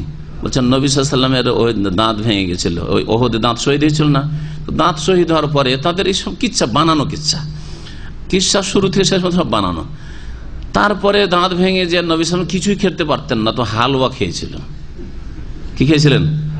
হালুয়া খেয়েছিলেন। তো নবী সাল্লাল্লাহু যেহেতু হালুয়া খেয়েছেন, সেই জন্য আমরাও শাবান মাসে কি করি, শবে বরাতে হালুয়া খাই। হালুয়া খাই। এটা হচ্ছে মিষ্টি সুন্নাত, ধরলাম যে সুন্নাত। এক প্রথম কথা কিচ্ছাই সব একবারে বানানো। শাবান মাসে ওহদ যুদ্ধ হয়, ওহদ যুদ্ধ শাবানে হয়, সওয়ালে হয়েছে, ঠিক না? তাহলে দেখেন 2 মাস আগে হালুয়া খেয়ে বসে আছে, 2 মাস আগে হালুয়া খেয়ে বসে আছে বিদ্যার্থীরা, হ্যাঁ, অথবা 10 মাস পরে। তো যদি এই সুন্নত করতেই হয়, ধরে নিলাম তাদের কথায়, তো তার আগে 3টা সুন্নতটা আদায় করেন। সেটা কি? দাঁতগুলো ভাঙেন, দাঁতগুলো ভাঙেন। জি, আল্লাহ পাক রব্বুল আলামিন বলছেন যে তোমরা কি চাইছিলে, ওয়াতাওয়াদ্দুনা, তোমরা পছন্দ করছিলে, আন্না গায়রা যাতি শাওকাতে তাকুনু লাকুম, যে তোমাদের জন্য যেন নিরস্ত্র দলটি হয়ে যায়, অর্থাৎ বাণিজ্য কাফেলাটি তোমরা যেন হস্তগত করতে পারো। ওয়া ইউরিদুল্লাহু আন ইউহিক্কাল হাক্কা বিকালিমাতিহি, আর আল্লাহ পাক চাইছিলেন যে সত্যকে তার বাণী দ্বারা সুপ্রতিষ্ঠিত করবেন, সত্যকে, দ্বীন ইসলামকে শক্তিশালী করতে চান এই বদরের মাধ্যমে।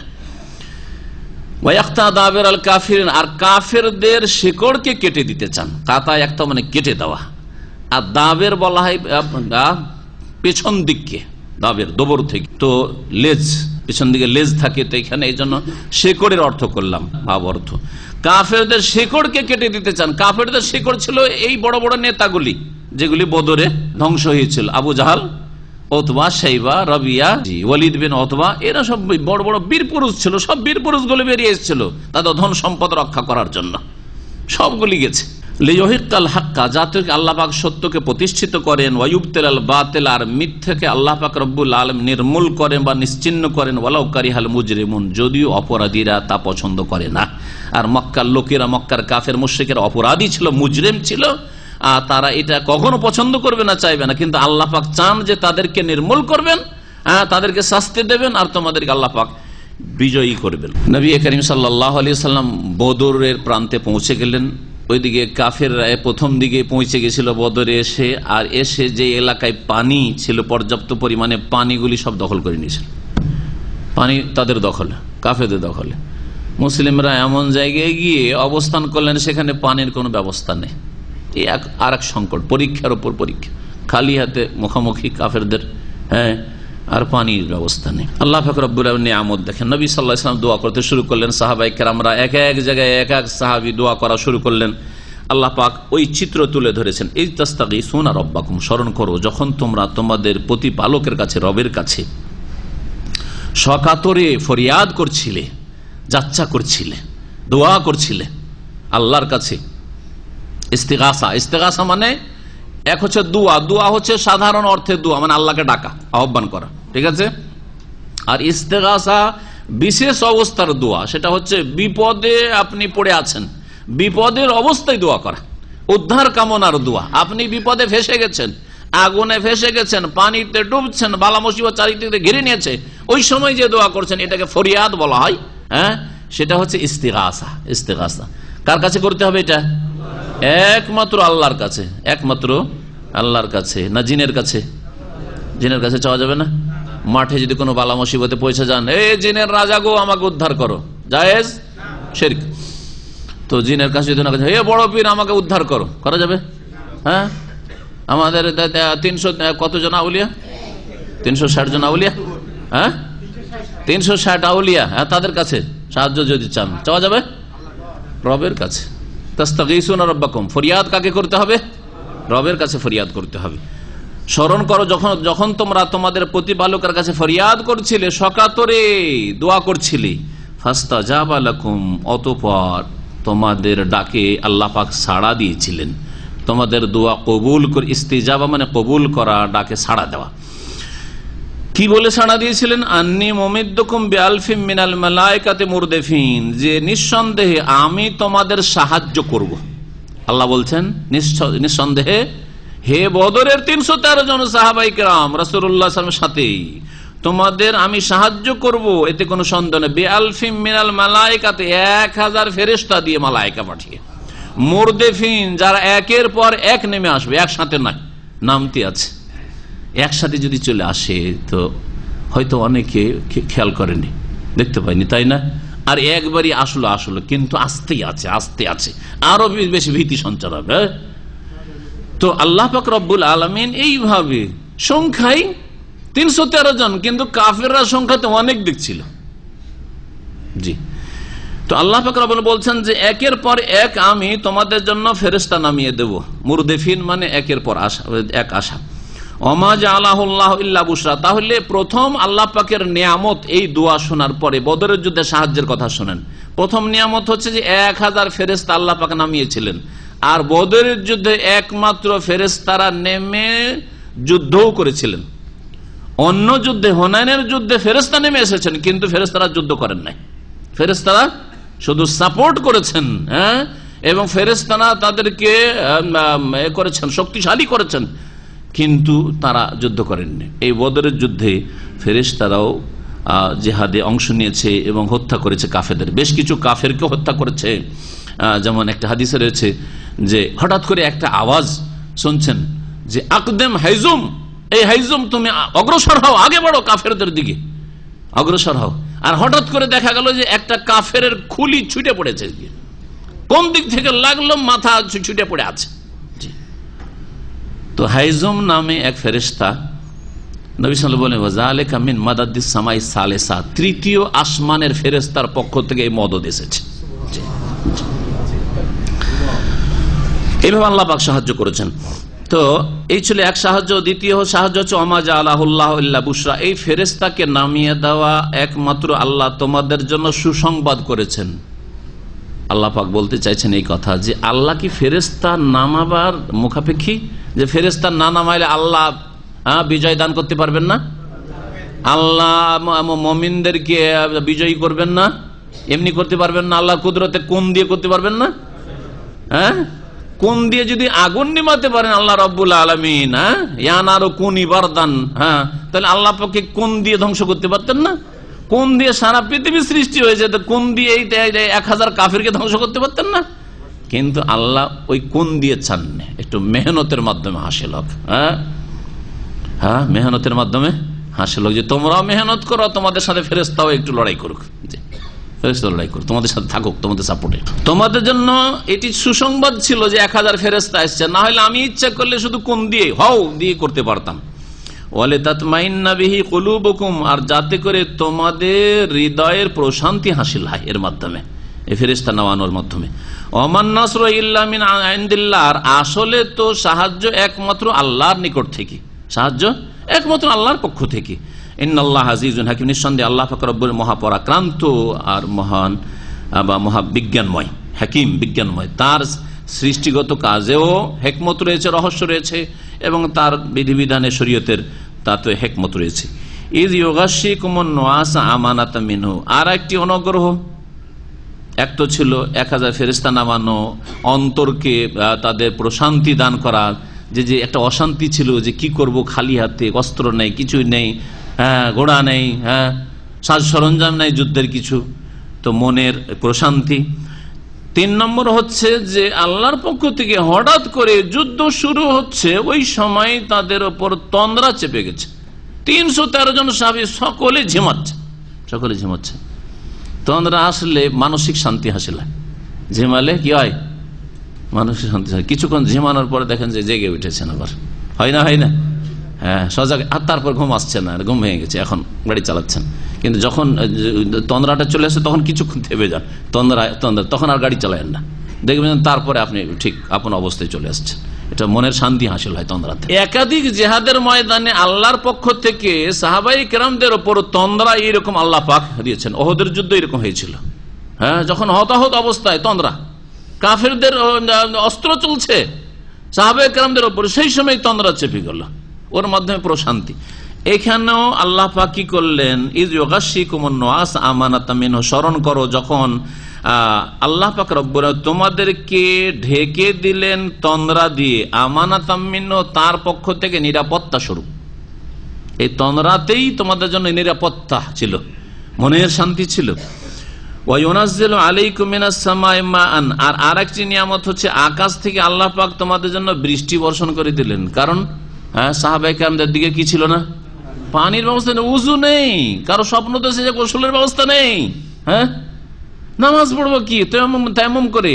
এ তো একটা দিক ছিল। আর একটা দিক ছিল, বদরে যারা গিয়েছেন আর যুদ্ধের এলাকাটা বালি আর বালি, সেই বালিতে পা ধরে রাখা যায় না, হ্যাঁ, পা ফসকে যায়।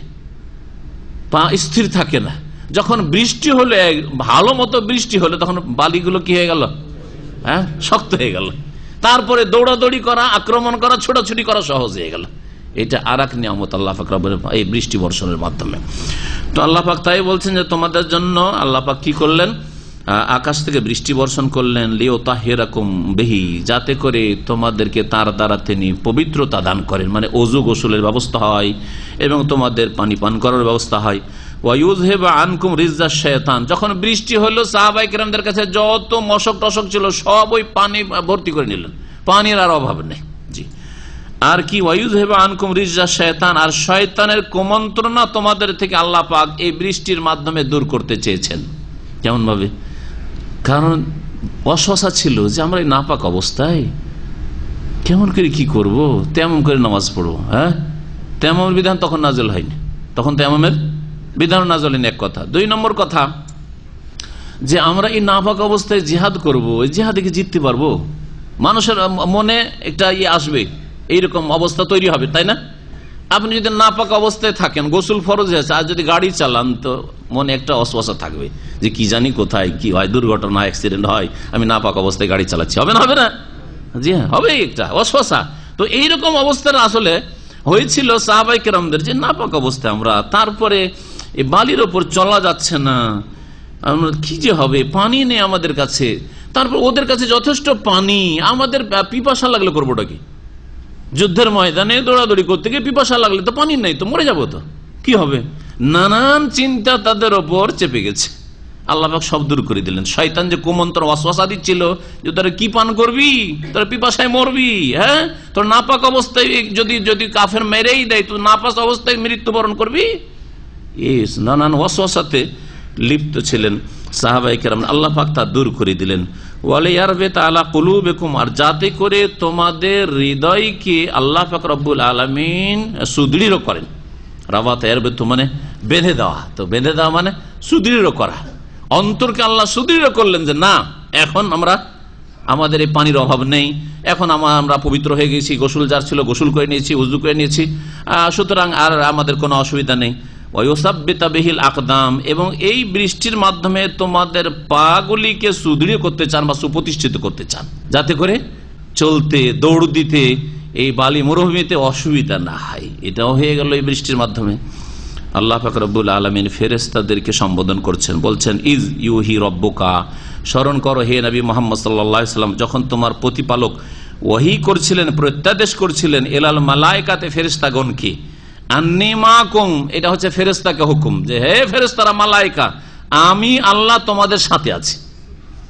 1000 ফেরেশতাকে আল্লাহ সম্বোধন করে কি বলছেন, যে আন্নী মাকুম, আমি তোমাদের সাথে আছি। ফাসাব্বিতুল্লাযীনা আমানু, সুতরাং যারা মুমিন বিশ্বাসী তাদেরকে তোমরা সুদৃঢ় করো, সুপ্রতিষ্ঠিত করো, তাদেরকে তোমরা সাপোর্ট করো, শক্তিশালী করো। সাউলকি ফি কুলুবিল্লাযীনা কাফারু রব, অচিরেই আমি কাফেরদের অন্তরে ভীতি সঞ্চার করে দেব। সাউলকি আমি নিক্ষেপ করে দেবো, আলকা ইউলকি মানে নিক্ষেপ করা, ফি কুলুবিল্লাযীনা, কাফেরদের হৃদয়ে, কাফেরদের অন্তরে, আর রব ভীতি, আল্লাহ পাক কাফেরদের অন্তরে ভীতি সঞ্চার করে দিলেন, যার ফলে আর সামনে দাঁড়াতে পারলেন না। প্রথম দিকে এসেছিল বদরের যুদ্ধের ঘটনা পড়ে দেখবেন যে 3 জন এসেছিল, 3 জনে যখন শেষ হয়ে গেল তখন তাদের মনোবল ভেঙে পড়লো, আর তারপরে কিছুক্ষণের মধ্যেই একবার রণক্ষেত্রে ছেড়ে পালাতে শুরু করলো। আল্লাহ পাক রব্বুল আলামিন তারপরে বলছেন ফাদরিবু ফাওকাল আনাক, হে ফেরেশতারা, সুতরাং তোমরা তাদের কাঁধের ওপর আঘাত হানো। ফাওকাল আনাক, অনকের বহু বচন হচ্ছে আনাক। আল্লাহ পাক ফেরেশতাদেরকে হুকুম করছেন তোমরা মারো ওই কাফেরদের, কিসের ওপর? কাঁধের ওপর মারো, কাঁধের উপরে মেরে তাদের মাথাকে ছুটিয়ে দাও একবারে। এই আল্লাহ পাকের এক হুকুম ফেরেশতাদেরকে, ওয়াদরিবু মিনহুম কুল্লা বানান, আর এই কাফেরদের প্রত্যেকের জোড়ে জোড়ে আঘাত আনা, হাত পায়ের জোড়ে আঘাত আনা।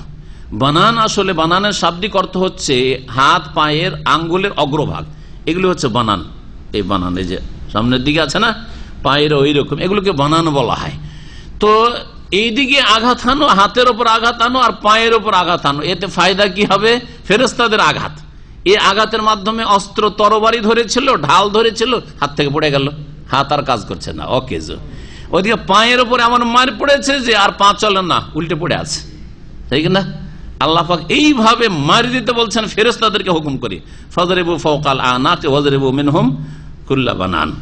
কেন এই মায়ের ফেরেশতাদের পক্ষ থেকে কাফের আবু জাহাল আর তার সাথী সঙ্গী মক্কার মুশরিকদের উপর বদরের যুদ্ধে? আল্লাহ বলছেন যালিকা, এটা এই জন্য যে বিআন্নাহুম শাকুল্লাহ ওয়া রাসূলাহ, এরা আল্লাহর বিরুদ্ধাচরণ করেছে এবং তাঁর রাসূল মুহাম্মদ সাল্লাল্লাহু আলাইহি সাল্লামের বিরুদ্ধাচরণ করেছেন, যিনি তাদের হিতাকাঙ্ক্ষী হয়ে তাদের ভিতর থেকে এসেছিলেন। তারা নিজেরাই আশ্রয় দেয়নি, অন্যরা আশ্রয় দিয়েছে, মদিনার লোক আশ্রয় দিচ্ছে। মারো এদেরকে।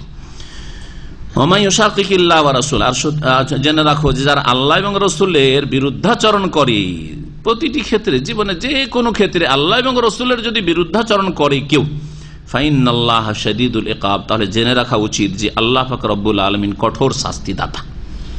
তাহলে এই শাস্তি শুধু আবু জাহালকে হয়েছে আর তার সাথী সঙ্গীদের হয়েছে, মক্কার মুশরিকরাই শুধু লাঞ্ছিত অপদস্থ হয়েছে এমন কথা নাই। আল্লাহ পাকের বিধান সকলের জন্য এক।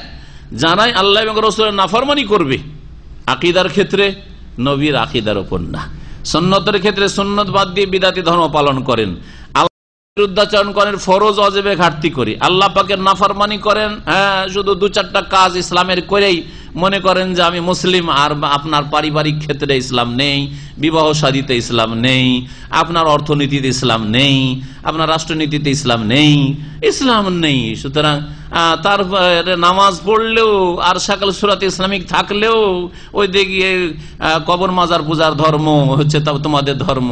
আল্লাহ এবং রসুলের নাফরমান। নবী সাল্লাল্লাহু আলাইহি ওয়াসাল্লামের জামানায় মাজার ছিল নাকি? সাহাবায়ে কেরামের মাজার ছিল? কোন মাজারে ওরস লাগতো বলেন তো দেখি। তাহলে বলেন যে কোন ধর্ম আমরা পালন করছি? আল্লাহ এবং রসুলের নাফরমানি করে। যারাই আল্লাহ এবং রসুলের নাফরমানি করে ফাইন্নাল্লাহ শাদীদুল ইকাব, তাদের জেনে রাখা উচিত আল্লাহ পাক কঠোর শাস্তিদাতা।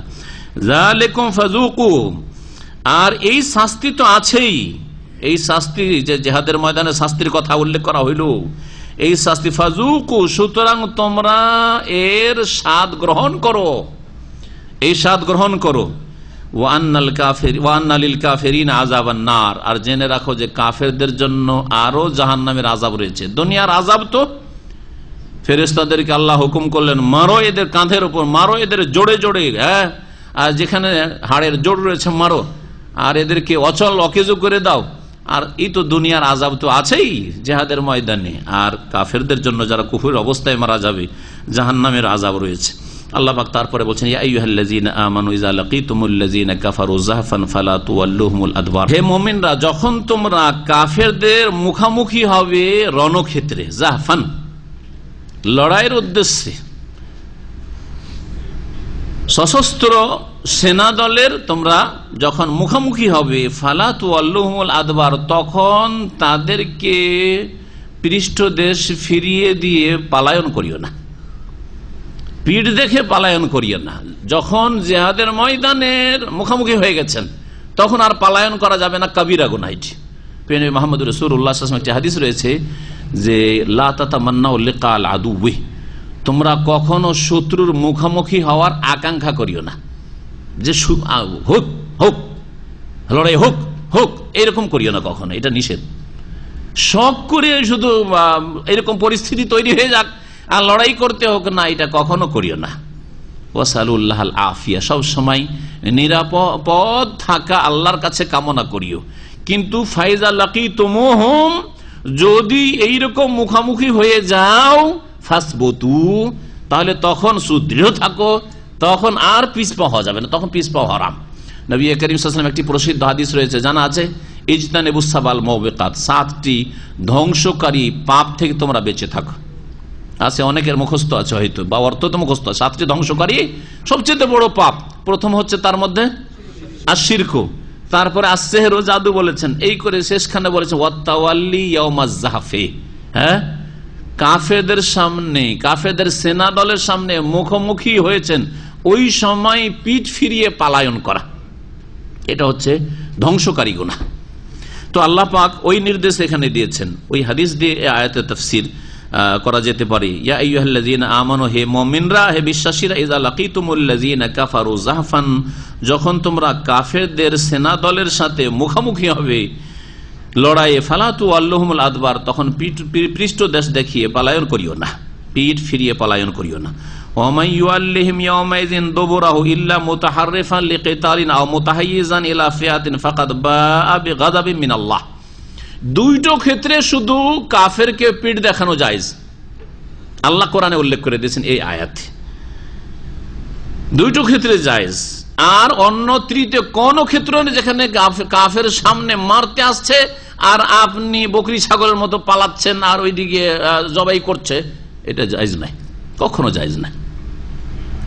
মারে তো গাজী আর মারে তো শহীদ, যদি আপনি মরে যান তাহলে শাহাদাত পাবেন ইনশাআল্লাহ, আর যদি মারতে পারেন তো গাজী হয়ে মেরে যদি ফিরে আসতে পারেন গাজী ফি সাবিলিল্লাহ ফিরে আসবেন, আল্লাহর যোদ্ধা হয়ে। আল্লাহ পাক বলেন ওয়ামান ইউআল্লিহিম ইয়াওমাইযিন দুবুরা, সেই দিন যদি কেউ পিঠ ফিরিয়ে দেয়, যুদ্ধের ময়দানে সামনে হয়ে গেছে সামনাসামনি, ওই দিক থেকে অস্ত্র চলতে শুরু হয়েছে, এই দিক থেকে শুরু হয়েছে, আর পালাইতে শুরু করলো, কেউ যদি ফিরিয়ে দেয় তাহলে আল্লাহর গজব পড়বে। পরে বলছেন কিন্তু মাঝখানে জায়েজ যে দুই অবস্থায়, ওই দুটো অবস্থা আল্লাহ বয়ান করছেন, ইল্লা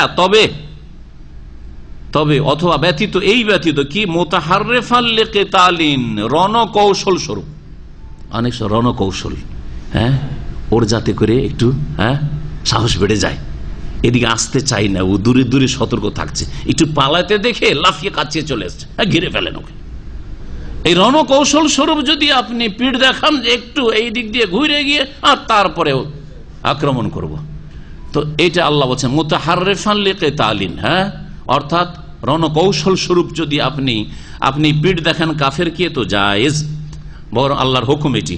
আও মুতাহাইয়িজান ইলা ফিয়াতিন, অথবা দেখছেন যে আপনি একলা পড়ে গেছেন, জিহাদ করতে করতে সামনে এগিয়ে গিয়ে একা পড়ে গেছেন আর চারিদিকে সব কাফের, তাহলে এখানে আপনার উদ্দেশ্য মাঠ থেকে পালিয়ে যাওয়ার না, যুদ্ধের মাঠ থেকে, বরং সেখান থেকে আপনি এসে আপনার দল খুঁজছেন, আমার লোকেরা কোথায় আছে সেখানে গিয়ে একটু আশ্রয় নি, আর তারপরে ওদেরকে নিয়ে আবার একসাথে কয়েকজন হামলা করব, তখন এইটারও অনুমতি রয়েছে। আও মুতাহাইয়িজান ইলা ফিয়াতিন, অথবা নিজ দলের দিকে আশ্রয় নেওয়ার উদ্দেশ্যে, নিজ দলের কাছে আশ্রয় নেওয়ার উদ্দেশ্যে, যে ওখানে এসে আমি আবার তাদের উপর আক্রমণ করব, এই নিয়তে যদি পিঠ দেখান তো জায়েজ। এই দুই ছাড়া কেউ যদি ওয়ামান ইউআল্লিহিম ইয়াওমাইযিন দুবুরা, যুদ্ধের দিনে কেউ যদি তাদেরকে পিঠ দেখিয়ে দেয় কাফেরকে, ফাকাদ বাআ বিগাযাবিন মিনাল্লাহ, তাহলে আল্লাহ পাকের ক্রোধের সাথে সে জিহাদের ময়দান থেকে ফিরে আসবে, আল্লাহর গজব পড়বে, আল্লাহর গজবে পরিবেষ্টিত হবে, আল্লাহর ক্রোধে। ওয়া মাওয়াহু জাহান্নাম, এবং তার বাসস্থান হচ্ছে জাহান্নাম। ওয়া বিসাল মাসির, আর জাহান্নাম হচ্ছে বড়ই জঘন্য প্রত্যাবর্তন স্থল। এখানে আজকে তাফসীর শেষ করছি, আর বাকি তাফসীর ইনশাআল্লাহ তাআলা আগামী সপ্তাহগুলিতে করা যাবে।